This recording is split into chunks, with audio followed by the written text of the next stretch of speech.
1937, Doug South hace una exploración. El lugar, White Sands, ahí en Nuevo México. Él decide que va a explorar. Sigue descendiendo 3 metros, 4 metros, 5 metros y al contrario de lo que casi siempre pasa, las grietas se iban expandiendo. ¿Qué onda, people? ¿Cómo están? Bienvenidos a una edición a tu canal, El Conocimiento Prohibido. ¿Cómo han estado? Espero que estén súper bien. Yo sé que me extrañaron, pero bueno, es que he estado dando consultorías y bueno, gracias a Dios, pues las personas han salido súper extremadamente espectacular. Ahora les presento uno de esos casos en los cuales, como le digo, no soy yo.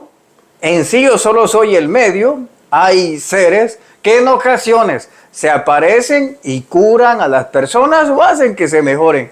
El caso que vamos a ver ahora, antes de ir al cuerpo del programa, es de una cliente que me llama que ella lastimosamente sufre un accidente y programa su mente. Entonces sus párpados no los podía abrir ni parpadear. Y esto fue parte del resultado. Veamos. Muy bien. ¿Cómo se llamaba la enfermedad que te diagnosticaron? Se llama miastenia gravis ocular. Ok, muy bien. Sí, porque cuando te vi los tenías muy abajo y hoy no los podías mover y hoy sí veo que los estás moviendo, fíjate. Sí, yo también lo siento y sí, ya me di cuenta. ¿Te diste cuenta, verdad? Sí. Ok, muy bien, amiga, está muy bien. Hoy los tienes más abiertos, porque es que al principio los tenía casi cerrados, ¿sabes? Sí. Ok, ¿cómo te sentís? Llegó un momento como que ya no, como que no estaba muy consciente. Ujú, Ya casi al final. ujú. Casi desde que iniciamos me sentí como si alguien me estuviera agarrando de los hombros hacia la cama. Cuando me dabas alguna, no sé cómo se llama, indicación, no sé cómo se puede decir, mi cuerpo como que reaccionaba así como movimientos involuntarios así en cualquier parte del cuerpo. Ujú.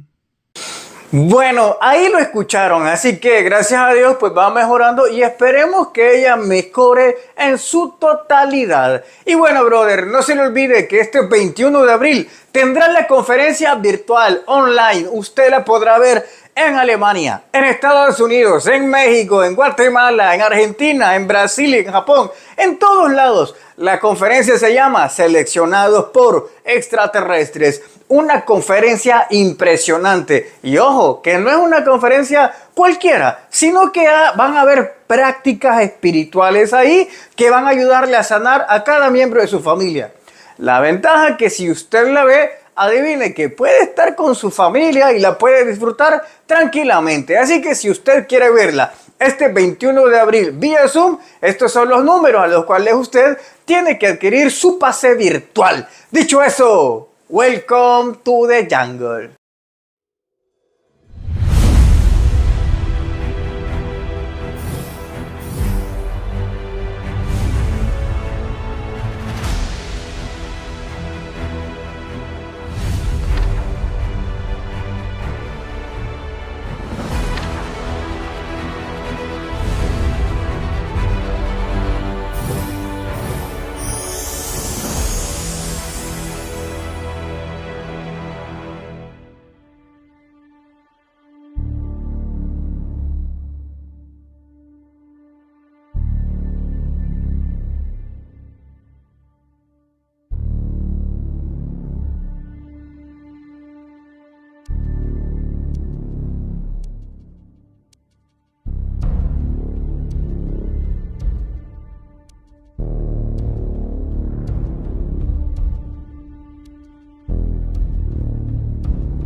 también vemos una especie de naves, ovnis extraterrestres que aparecen.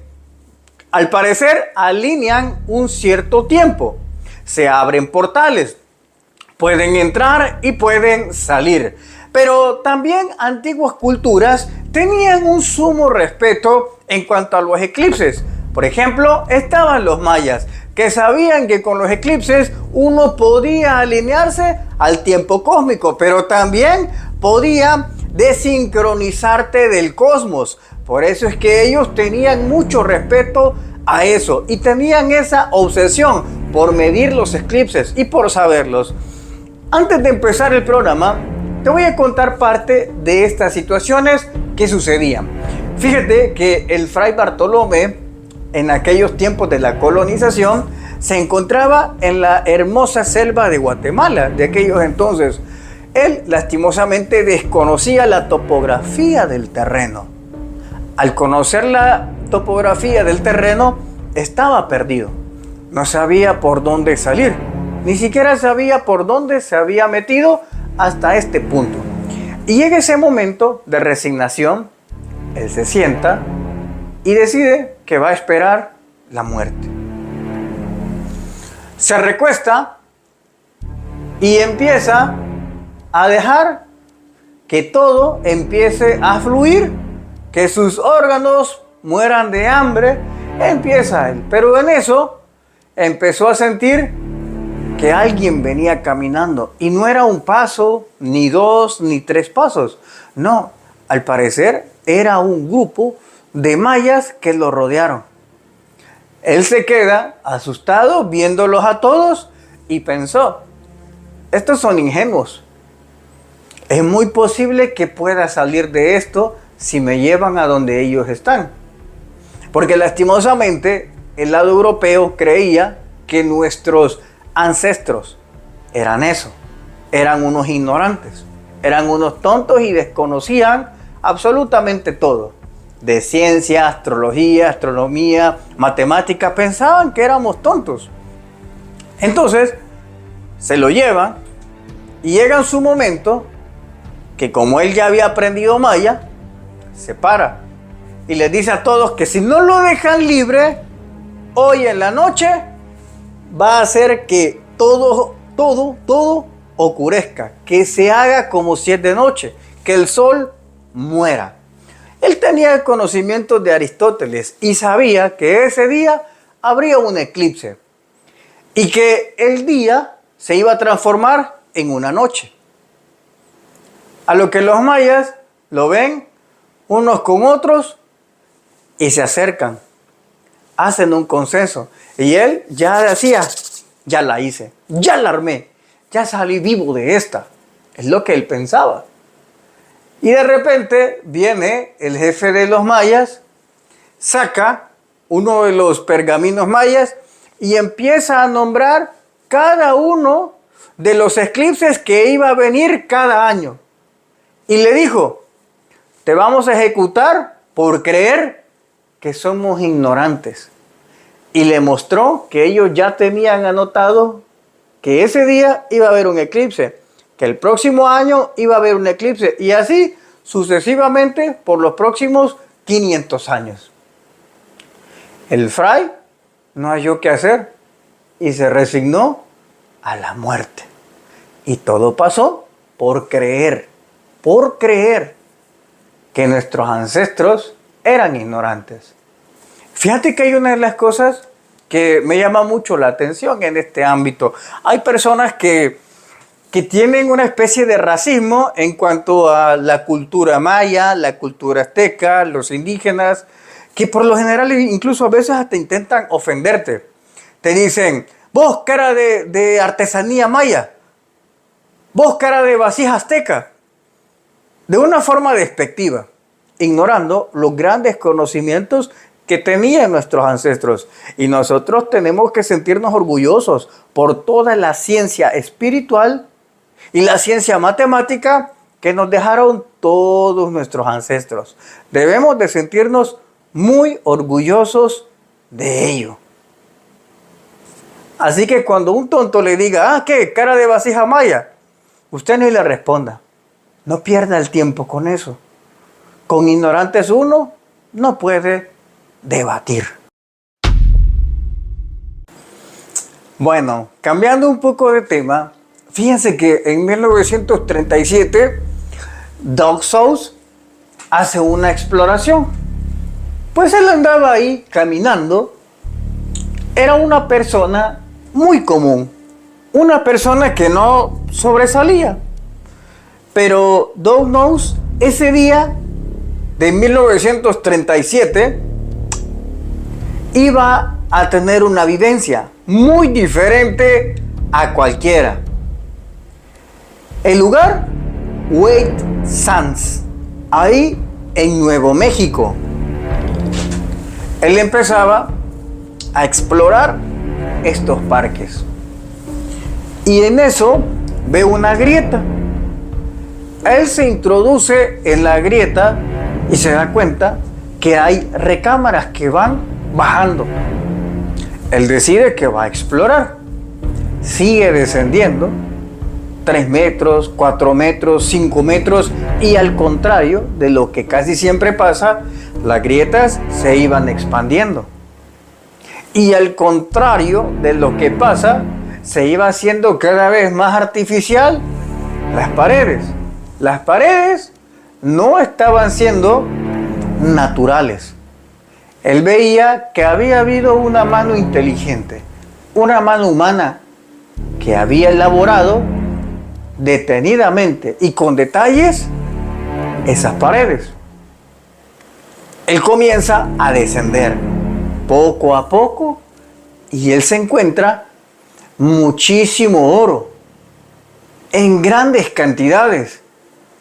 Voltea a ver y se da cuenta que hay unos manuscritos que él no podía entender. Empieza a percatarse que hoy puede cambiar toda su vida económica. Comienza a percatarse que hay un antes y un después si él logra sacar todo ese oro. Pero callado, él sube otra vez hacia la superficie, ansioso. Y ese día pensó que su suerte ya había cambiado. Le cuenta a 2 de sus amigos lo que él ha encontrado. Muestra, se levanta el costado y muestra un bloque de oro. Y le dice que de eso está lleno allá abajo. Él decide que hay que dinamitarlo para extraer todo el oro que estaba ahí. Sus amigos deciden también hacerlo, acompañarlo, creen en él. Luego suben este lugar en White Sands, ponen la dinamita porque deciden que van a abrir más el boquete. Estalla la dinamita y ¿qué creen? Al estallarse la dinamita, por completo se selló la entrada. No pudieron hacer más. La entrada ya nadie pudo penetrar. La entrada había sido sellada. Ellos, frustrados, decidieron dejar todo ahí y regresarse a seguir teniendo una vida cotidiana. Esta historia no muchos la conocen, pero a mí sí me impactó muchísimo, porque no es la primera vez de que nos habla que algo que es prohibido o es sagrado, la tierra lo retiene y no permite que lo saques. Pero cuando la Pachamama quiere, empieza a liberar información, como las estelas extraterrestres que han sido encontradas en un túnel allá en México por nuestro amigo Arturo de Arqueología Extraterrestre. Este túnel y la forma en que lo encuentran es extraordinaria. Ahora han encontrado una conexión y al parecer es una pirámide, pero una pirámide invertida, muy parecida a de la película El Depredador. Cada vez que se va ingresando al túnel, en los túneles hay grabados de seres extraterrestres, muy parecidos a los que hoy están encontrando o publicando en Perú. Como usted sabe, en este canal siempre dijimos desde hace 5 años, allá hay más seres intraterrenos, muchísimos más. Alrededor de 100 he podido contabilizar. Y el tiempo nos dio la razón. Efectivamente, hay muchísimos seres ahí. Para esto hay que aplaudirle a Jaime Maussan, que se ha atrevido a mostrar, a meterse de lleno en esto, que hubiera permanecido bajo secreto si no llegara a manos de Maussan. Vamos a ver un poco qué es esto y a lo que nos vamos a enfrentar. Y para eso veremos cómo nos explica el doctor Salce. Vean. Sin embargo, guarda características únicas que la hacen diferente, distinta y perteneciente a una especie de tridactilia. Si pudiéramos adelantar hacia el contenido abdominal, por favor.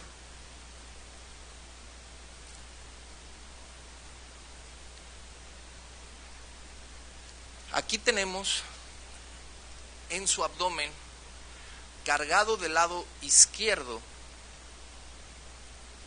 una estructura fetal a nivel de la pelvis, en la cual podemos observar en la parte superior un cráneo, en la parte posterior una columna vertebral de la cual emergen costillas, en la parte inferior unas extremidades. A la altura del cráneo, por enfrente de este, encontramos extendido en una posición dirigida hacia la cabeza el brazo izquierdo. En estas imágenes de reconstrucción tridimensional de la tomografía se ve claramente, y pasaré a señalarla, la cabeza y la columna vertebral. ¿Podríamos regresar la anterior, por favor? ¿Podríamos regresar un poquito? Ahí. Ahí. Cabeza, columna vertebral, costillas, y podemos ver el brazo hacia la cabeza. ¿Podemos irnos a la parte final del video, por favor? A la parte final del video.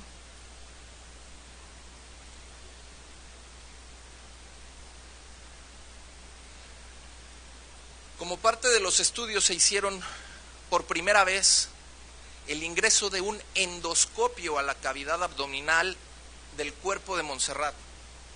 Gracias. Con este endoscopio podemos ver que hay huesos diminutos o tejido muscular roto en el interior de la cavidad abdominal, y en la parte correspondiente a la cresta ilíaca, que es la cadera del cuerpo de Montserrat, podemos observar que se encuentra adosada un material fetal desecado que obviamente a simple vista dificulta su identificación directa, pero que con ayuda de los rayos X, la tomografía computarizada y la reconstrucción tridimensional de esta, puede detallarse con exactitud la presencia de un cuerpo fetal de aproximadamente 12 centímetros de largo. Esto, si fuera humano, sería coincidente a una gestación aproximada de 12 semanas. Estamos hablando de un producto fetal de aproximadamente 4 meses de gestación, si fuera de condiciones humanas. ¿Podemos adelantar más al final de la presentación, por favor?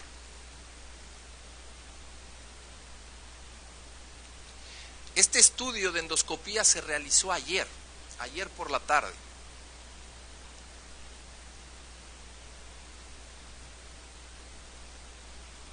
De casualidad hay forma de adelantar más, por favor?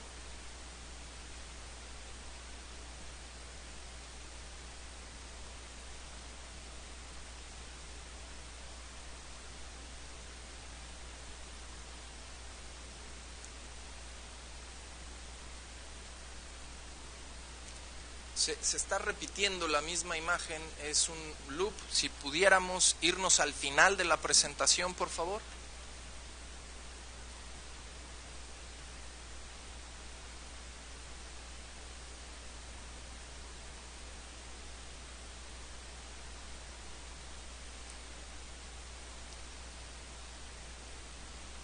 Lamento las dificultades técnicas, se está repitiendo la imagen, el video.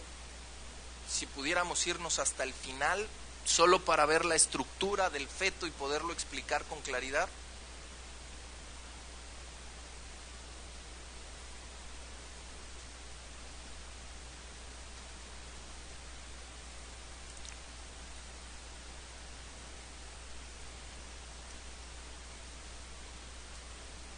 Ok, esta imagen, en cuanto termine de girar, si la pueden congelar, y es la explicación que he estado esperando. Ahí. En la parte superior está la base del cráneo. Toda esta es la espina dorsal. Podemos ver los cuerpos vertebrales uno por uno. Se puede ver los brazos y se pueden ver las extremidades inferiores. De los brazos quiero resaltar la presencia de lo que sería correspondiente al húmero, lo que sería correspondiente al antebrazo con su radio y cúbito, y por último, aquí a la altura de lo que correspondería a la muñeca o huesos del carpo, la salida o determinación tridáctila, haciendo una forma de envoltura. Aquí el origen del primer dedo en forma de gancho, el origen del segundo dedo también en forma de gancho y el origen del tercer dedo en forma de gancho. Espero que la imagen pueda ser lo más clara para su entendimiento. Lo repito, este es el cráneo, la base del cráneo, la columna vertebral completa con la presencia de los cuerpos vertebrales que pueden ser claramente vistos, brazos, extremidades inferiores, y del brazo el húmero o el correspondiente al húmero, el antebrazo, radio y cúbito o correspondientes a los mismos, la articulación de la muñeca o carpo y la salida de los tres dedos en forma de gancho, el primero, el segundo y el tercero. Lo recalco y es relevante porque, siendo una estructura anatómica esquelética de un espécimen de aproximadamente 12 centímetros de longitud, es imposible de replicar, falsificar, alterar, mutilar y hacer pasar por falso. Esto es 100% original, biológico, orgánico, armónico y evidente e irrefutable. Por lo tanto, y por último, es importante señalar la relevancia y la necesidad de la conservación y preservación de estos cuerpos humanoides tridáctilos, que desde el momento de su extracción en el lugar del hallazgo han iniciado un proceso de degradación, mismo que podría llevarlas a su desaparición total. Así como lo imperioso que es ampliar y continuar sus estudios y análisis al más alto nivel académico y científico, debido a que estamos ante la oportunidad de aceptar la existencia de cuerpos humanoides tridáctilos que deben aceptarse como una cadena evolutiva paralela o alterna a lo conocido y descrito por este momento en la ciencia actual. Como lo he repetido en múltiples ocasiones en mis conclusiones, estos cuerpos son humanoides, similares, entre ellos, tridáctilos, que merecen una rama taxonómica en el árbol evolutivo de Darwin, de los cuales no se ha determinado ni su predecesor o ascendencia, ni tampoco su descendencia, pero que sobre todo no se ha encontrado su filogenia evolutiva. Ahora, aquí en Perú, tenemos cuerpos en diferentes etapas o estadios, desde la infantil con Santiago, juvenil con Sebastián, adulta con María, y ahora con el hallazgo de Montserrat en un estado de gestación, con un cuerpo en un estadio fetal en desarrollo. Ahí lo pudieron ver ustedes. Es un ser que está embarazada. ¿Cómo van a poder intentar engañar a la gente unos guaqueros? ¿Cómo van a poder introducir eso sin que se note que hubieron cortes o cirugías? ¿Cómo? Los escépticos van a decir que era una piñata. Pero ahí están las pruebas contundentes. Nunca estuvimos solos. Había una civilización en paralelo allá, en Perú, pero no solamente en Perú. Habían civilizaciones en paralelo también en México, con estas estelas extraterrestres. Y no solamente en México o Perú. Había una civilización también en paralelo en las Islas Canarias. A esta civilización se le llamaba los Guanches. Era una civilización muy diferente a todo. Pero ¿qué es lo que se los lleva? ¿Por qué es que desaparecen?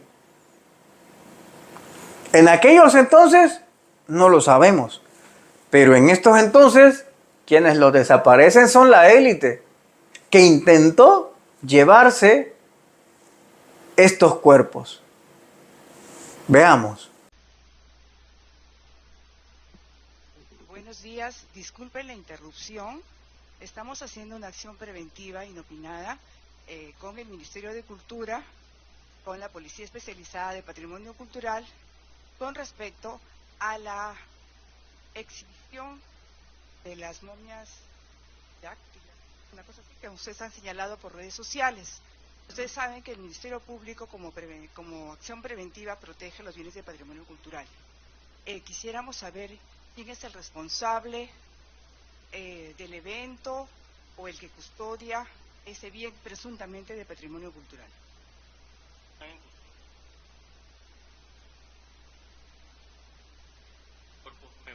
Usted es un periodista. No, voy a levantar un acta y ¿podría consignarlo a usted con esa información que me acaba de dar? Los cuerpos van a ser presentados en el video en unos minutos. Tomen asiento. Vamos a tomar asiento. No puedo acompañarlos, voy a levantar el acta. Perfecto. Es solamente para hacer una custodia del presunto bien de patrimonio cultural que ustedes están señalando. Es una custodia de acuerdo a nuestras normas vigentes, de acuerdo al Ministerio de Cultura, que es el ente rector y está acá. Le cedo el nombre, por favor.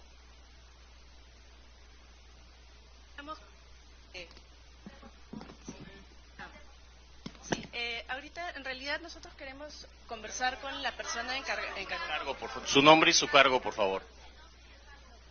Por favor, su nombre y su cargo. Adriana López, soy abogada del Ministerio de Cultura. Pero en cualquier caso... ¿Y cuál es el motivo de la presencia?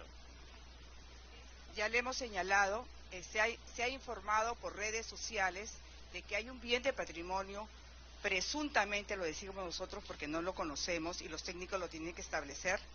Ustedes no conocen nada de estos cuerpos, porque no han querido. Permíteme, este es mi evento, ustedes se están metiendo en un lugar privado, a un evento privado, perfecto, haga su acta, ni siquiera saben cómo se llaman los seres, se les ha permitido ingresar porque, bueno, son la autoridad, pero están en un evento privado, señores, por favor, si quieren siéntense con nosotros y conozcan estos cuerpos, a ver si algo les entra en la cabeza.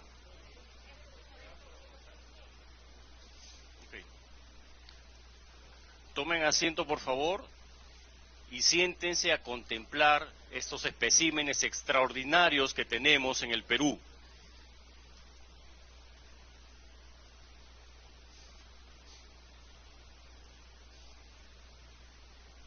De verdad, esto es un hecho sin precedentes. De alguna manera, me siento afortunado de saber que por fin, después de 7 años, el Ministerio de Cultura está haciendo lo que ha tenido que hacer hace años. Se están preocupando del patrimonio. Es muy grato saberlo. Es muy grato saberlo, que están empezando a preocuparse de este patrimonio. Hay decenas de lugares que están abandonados, que están totalmente en ruinas. Se les cayó Cuela hace un par de años, pero están preocupados de los seres tridáctilos de Nazca. ¿Por qué no han ido a la Universidad de Ica a investigarlos? ¿Por qué no han ido a sumarse a los investigadores que ya son casi medio centenar? Vamos a continuar nosotros con nuestro evento, que los del Ministerio de Cultura sigan haciendo su acta y si, como te digo, no Enrique, que si gustan, que quieren conocer estos seres presuntamente patrimonio, que se sienten a ver. Adelante, Enrique. Gracias, Joyce. Más bien, Ahí lo pudieron ver. Y como dijo Maussan, quedaron en ridículo, como dice Joyce Mantilla. Ellos iban a llegar a incautarlo y a destruirlo. Porque no quieren que esto se sepa, que el conocimiento prohibido salga a la luz. Vamos a dejar hasta acá este programa. Apenas estamos calentando después de las conferencias que hemos tenido. Pero esta semana vendrá recargado. Familia, muchas gracias por todo. Y nos vemos el 21 de abril en las conferencias virtuales, en vivo. Usted podrá preguntarme después de que vea la espectacular conferencia que tenemos, seleccionados por extraterrestres.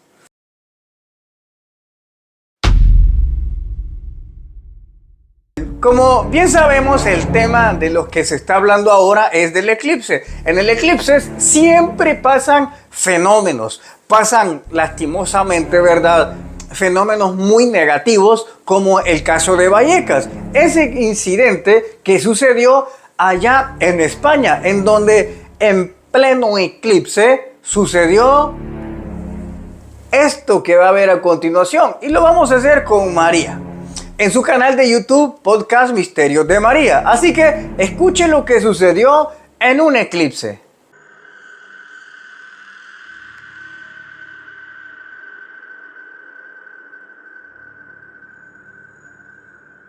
Existe algo que realmente no se nos escapa de las manos, se nos escapa a simple vista. Y es eso que siempre queremos llegar a tener, que siempre queremos conocer, que siempre queremos saber más y más y más. Pues nos hacen creer que realmente existe un contacto con nuestros seres queridos, los cuales ya han trascendido. Pero lo que no somos conscientes es que mientras usamos la Ouija, abrimos un portal hacia otras dimensiones, hacia otros seres que directamente van a destruirte a ti y al resto de tu familia. Bienvenidos al Nuevo Sol. Os traigo un caso de María Stephanie Gutiérrez Lázaro. Es una niña la cual tiene 16 años y su abuelo, el cual tenía un apego muy importante, era una amistad el cual pues era irrompible, salvo por el fallecimiento de su abuelo. A lo que ella con sus 16 años se encontraba pues en un estado emocional desequilibrado. Realmente se encontraba con problemas familiares, con problemas en la escuela, con problemas inclusive consigo misma. Ella era la tercera de sus hermanos, era la pequeña. Pero algo trascendió, algo cambió por completo la vida de esta chica. El suceso transcurre en Vallecas, en Madrid, en un pueblo el cual he conocido y conozco a la perfección y es muy hermoso, es muy tranquilo. Y este hecho marcó tanto la historia, no solo en Vallecas, no solo en España, sino trascendió por los hechos tan paranormales que sucedieron no solamente con esta niña viva, sino con su descenso. Mirad, todo ocurre en marzo de 1990. Ella iba tranquilamente a la escuela y resulta de que una compañera le habla de la Ouija, de que un familiar se acaba de fallecer recientemente, algo que por lo que ella ya también estaba pasando, y resulta de que le habla de que él tuvo un contacto con su abuelo a través de la Ouija. A lo que ella le llama mucho la atención y pregunta que qué es eso de la Ouija. A lo que ella, la niña, le dice, mira, es una tabla la cual tiene letras y números, tú tienes que hacer un círculo y poner velas. A raíz de que pones velas tienes que poner sal a tu alrededor porque hace que esa energía no llegue a ti. Y resulta de que tú tienes que tener un vaso. Tienen que haber mínimo 3 personas. Ninguno tiene que mover la mano. Es decir, el vaso se queda pegado. Pero ninguno tiene que moverlo. Es decir, el vaso se va a mover solo a medida de que tú le vayas haciendo las preguntas que tú consideres oportunas.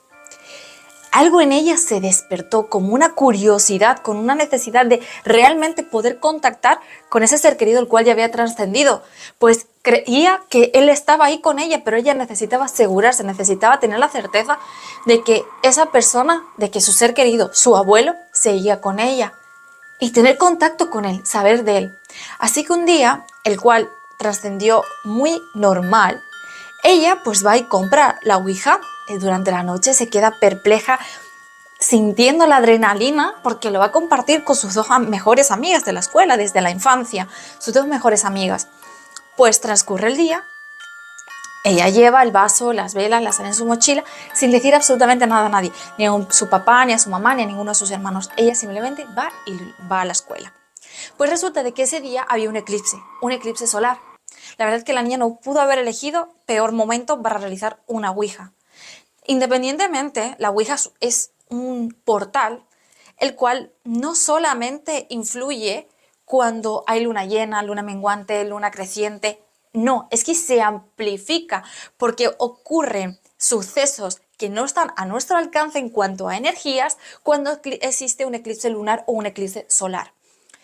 La chica se encontraba en el sótano, en la parte alta de la escuela, mientras los demás se encontraban en lo que sería la parte posterior, en un patio, observando lo que sería el eclipse solar. Cuando ella y sus amigas se encontraban en este sótano, poniendo la Ouija y preparando todo perfectamente para ella dar la bienvenida a su abuelo. Pues resulta de que las niñas preparan todo tal cual como la otra compañera les había explicado que ella lo hacía con su familia. Pues nada, las niñas se sientan y a medida que van haciéndolo, resulta de que el sol, la luna, cubre el sol. El cual en ese momento es cuando ellas establecen la conexión con la Ouija, es decir, se empieza a mover.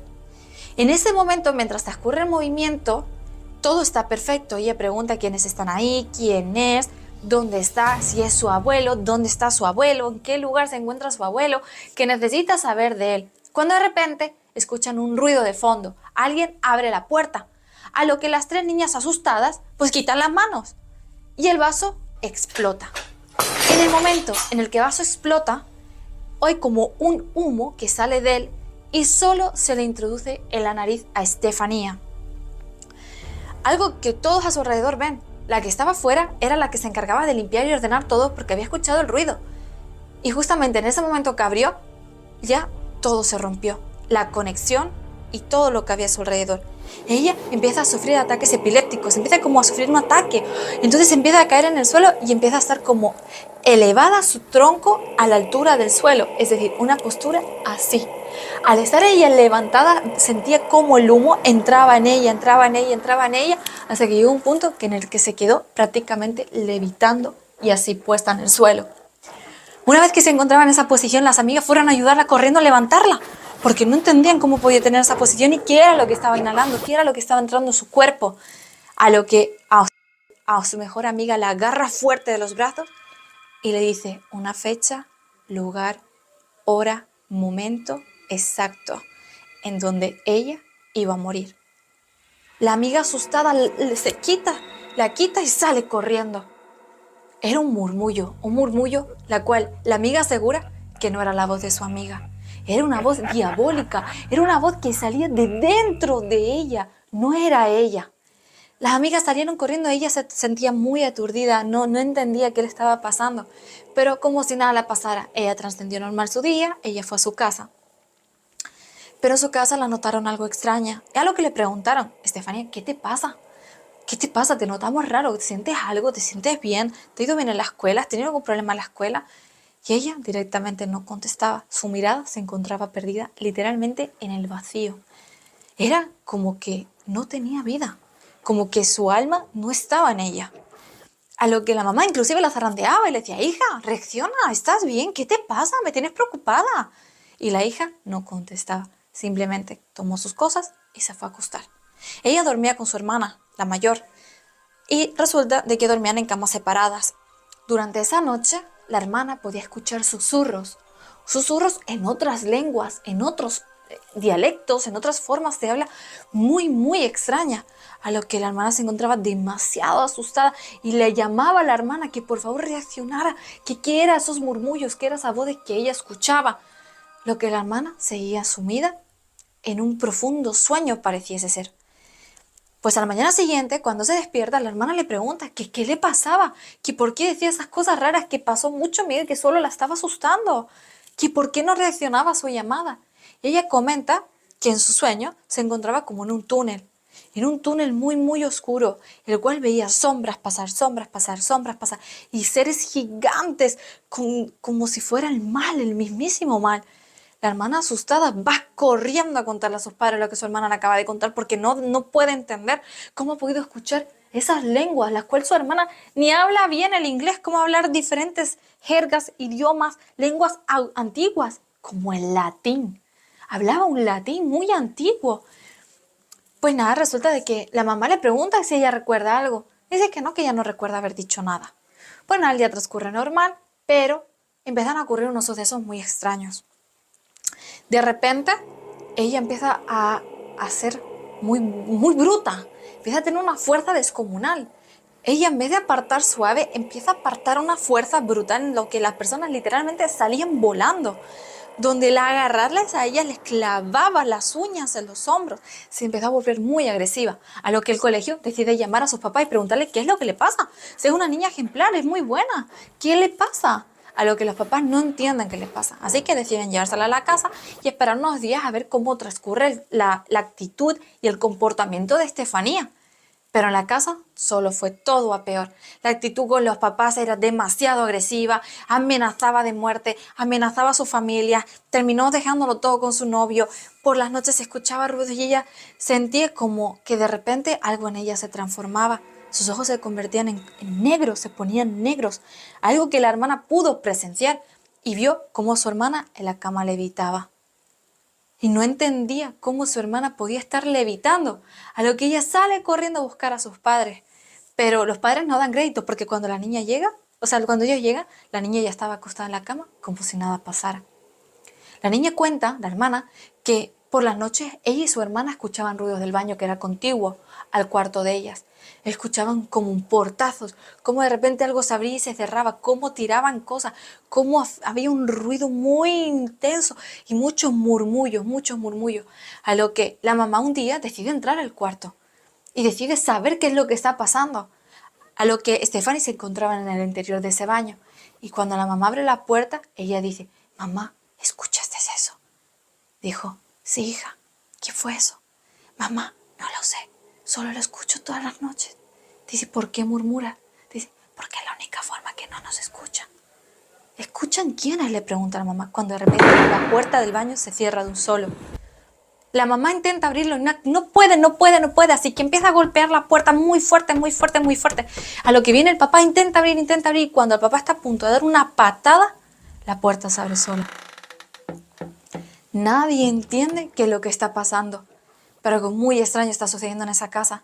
Stephanie de repente se cae al suelo, empieza a perder la conciencia, empieza a intentar decir cosas que nadie entiende. Las cruces en la casa empiezan a invertirse, empiezan a aparecer arañazos de 3 dedos así en las paredes, por todas las paredes. Las camas de ellas aparecen desarmadas, llenas de arañazos. Las niñas empiezan a amanecer con mordiscos. Inclusive su propia hermana intentaba atacarlas, algo que ella intentó controlar y jamás pudo lograr un ataque hacia sus hermanos directamente. Hasta que una noche todo cambió. Ocurre un hecho que cambió la vida por completo de esta familia. Ella predecía su muerte, como ya dije. Ella fue a preguntar a su amiga que qué le había dicho, que si era realmente lo que ella sentía lo que le había dicho. Su amiga le abrió la puerta de la casa y le dijo, sí, esta noche vas a morir, eso me dijiste tú. Y de repente cerró la puerta y nunca más quiso saber de ella. Stephanie llorando, llorando, llorando, fue a su casa, fue a explicarles a su papá. Lo que ella sentía era real, que ella iba a morir esa noche. La familia pensaba que estaba loca. ¿Cómo va a morir si es una niña? Si no tiene enfermedades, si no tiene secuelas, si no tiene nada. Es una niña muy sana. Lo único que le han ocurrido unos hechos muy extraños, los cuales ni los propios médicos han sabido explicar qué le sucedía. Pero esa noche, mientras dormía, empezó. Le faltaba el aire, no podía respirar. El corazón le bombeaba muy rápido y empezaba a ver sombras por todos lados, circulando por todo lado de la casa. Las cruces empezaban a dar vueltas, las cosas salían volando. Intentaron agredir a su hermano, intentaron volcar a su hermano de la cama, le tiraron hasta inclusive un vaso esa noche a su mamá en la cabeza. gracias a Dios que tuvo reflejos y se apartó a tiempo. Pero todo ocurría esa noche muy extraña.